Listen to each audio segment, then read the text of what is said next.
Assalamualaikum warahmatullahi wabarakatuh. My name is Hafiz Nur Salam and I'm gonna do presentation about women's literature and men writing about women. Women literature has often been defined by publishers as a category of writing done by women. Though obviously this is true, many scholars find such definition reductive. What makes this history of women writing so interesting is that in many ways this new area of study. The tradition of women writing has been much ignored due to the inferior position women have held in male-dominated societies.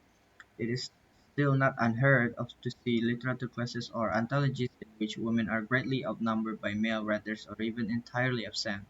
The bonus of women's literature then is to categorize and create an area of study for a group of people marginalized by history and to explore through their writing their lives as they were while occupying such a unique sociopolitical space within their culture.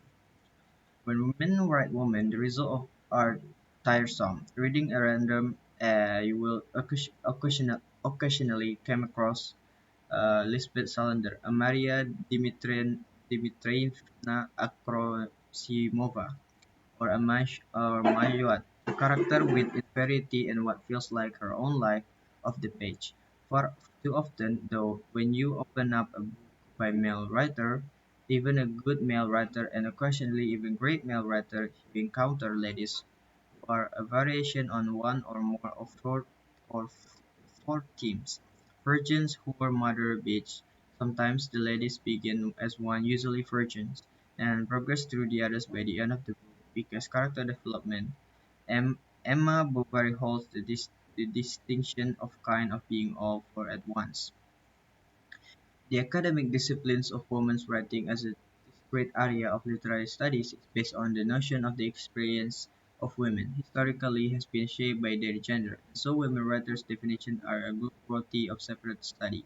Their texts emerge from and intervene in conditions usually very different from those which produce most writing by men.